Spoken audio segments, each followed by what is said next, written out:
Good morning Delhi, बहुत स्वागत है आपका हमारे इस खास बुलेटिन में। चलिए जल्दी से नजर डालते हैं आज की अहम और बड़ी खबरों पर। कारगिल विजय दिवस पर 26 जुलाई को प्रधानमंत्री नरेंद्र मोदी लद्दाख दौरे पर रहेंगे, जिसको लेकर वहां के प्रशासन ने तैयारियां तेज कर दी हैं। उपराज्यपाल बी डी मिश्रा 24 जुलाई यानी आज द्रास में कारगिल वॉर मेमोरियल का दौरा करेंगे और खुद तैयारियों का जायजा लेंगे। साथ ही थल सेना अध्यक्ष जनरल उपेंद्र द्विवेदी भी जल्द कारगिल पहुंचने वाले हैं। बता दें कि प्रधानमंत्री द्रास में कारगिल वॉर मेमोरियल पर सेना के बलिदानों को श्रद्धांजलि देंगे। वो द्रास में वॉर ऑफ फेम और कारगिल वॉर म्यूजियम भी जाएंगे। पीएम कुछ वीर नारियों और साथ ही युद्ध के नायकों से बातचीत भी करेंगे। इसके अलावा पीएम लद्दाख में कुछ विकास प्रोजेक्टों का वर्चुअल उद्घाटन और साथ ही नींव पत्थर भी रखेंगे। तीसरी बार प्रधानमंत्री बनने के बाद नरेंद्र मोदी पहली बार लद्दाख दौरे पर जाएंगे। लद्दाख पहुंची स्पेशल प्रोटेक्शन ग्रुप की टीमों ने प्रशासन और लद्दाख पुलिस के साथ एडवांस सिक्योरिटी लाइजनिंग की प्रक्रिया शुरू कर दी है। साथ ही एसपीटी टीमें अगले 3 दिन तक कारगिल में प्रधानमंत्री दौरे की सुरक्षा के हर पहलू की बारीकी से जांच करेंगी। वहीं आपको बता दें कि पीएम 26 जुलाई की सुबह हेलीकॉप्टर से द्रास हेलीपैड पर पहुंचेंगे। वहीं प्रधानमंत्री मोदी का स्वागत उपराज्यपाल ब्रिगेडियर बी डी मिश्रा करेंगे। 3 दिवसीय कार्यक्रम आज से शुरू हो जाएगा। कांग्रेस सांसद और नेता प्रतिपक्ष राहुल गांधी आज किसान नेताओं से बातचीत करेंगे। आपको बता दें कि उनकी ये बैठक संसद भवन में होगी। सूत्रों के मुताबिक किसान नेता राहुल गांधी से लंबी बातचीत करेंगे, जिनमें वो अपनी मांगों को पूरा करने की बात कहेंगे। इससे पहले संयुक्त किसान मोर्चा, गैर राजनीतिक और किसान मजदूर मोर्चा के नेताओं ने सोमवार को घोषणा की थी कि वो पूरे देश में मोदी सरकार के पुतले जलाएंगे और एमएसपी गारंटी को कानूनी बनाने की अपनी मांगों को पूरा करने के लिए एक नया विरोध प्रदर्शन शुरू करेंगे। वहीं किसानों की एक बैठक में फैसला लिया गया कि वो प्रदर्शनकारी किसान 15 अगस्त को देश भर में ट्रैक्टर रैली निकालेंगे। जब देश स्वतंत्रता दिवस मनाएगा, वो नए आपराधिक कानूनों की प्रतियां भी जलाएंगे। साथ ही संयुक्त किसान मोर्चा, गैर राजनीतिक और किसान मजदूर मोर्चा केएमएम के नेताओं ने ये भी कहा कि किसानों का दिल्ली चलो मार्च 31 अगस्त को 200 दिन पूरे कर लेगा। बीते दिन वित्त मंत्री निर्मला सीतारमण ने बजट पेश किया, जिसमें उन्होंने बिहार को विशेष पैकेज की सौगात दी। इसके बाद बिहार एनडीए प्रतिनिधिमंडल ने उनका धन्यवाद किया। बिहार को बजट के माध्यम से मिली सौगातों के लिए एनडीए नेताओं ने वित्त मंत्री के प्रति आभार जताया। वित्त मंत्री से मिलने गए प्रतिनिधिमंडल में जदयू के राष्ट्रीय महासचिव राजीव रंजन, भाजपा ने से सांसद विवेक ठाकुर, संजय मयूख, रालोसपा से रामपुकार सिन्हा, लोजपा से अजय कुमार शामिल थे।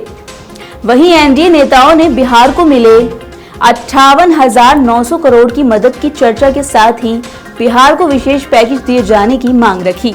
एनडीए नेताओं ने ये कहा कि बिहार की आर्थिक कमजोरी ऐतिहासिक कारणों से है।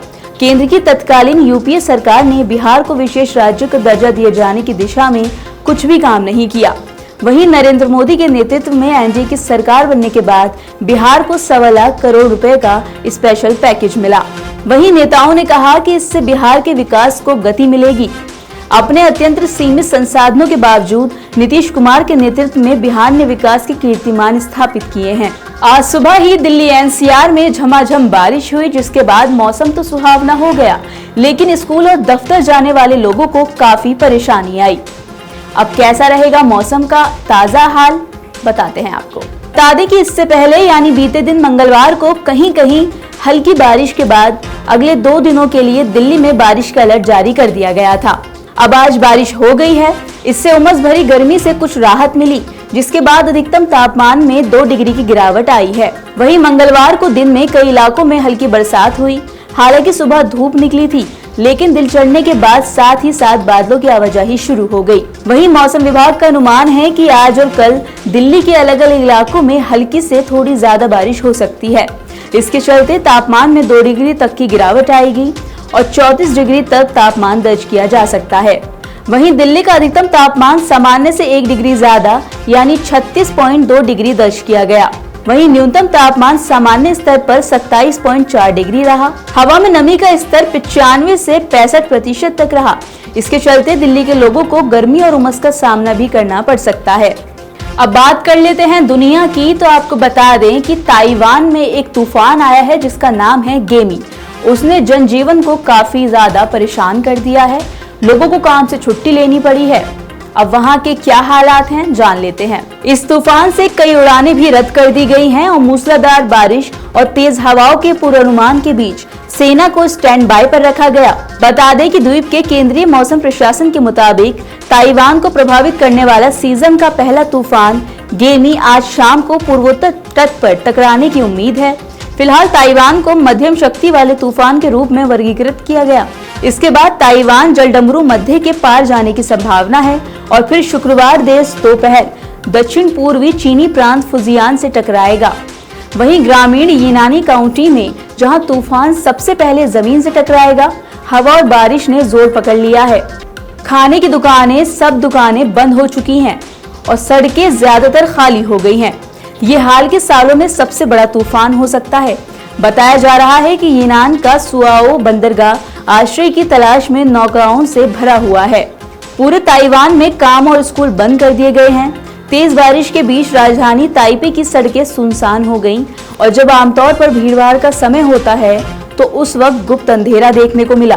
परिवहन मंत्रालय ने कहा कि 27 अंतर्राष्ट्रीय उड़ानों के साथ साथ लगभग सभी घरेलू उड़ानें रद्द कर दी गई हैं।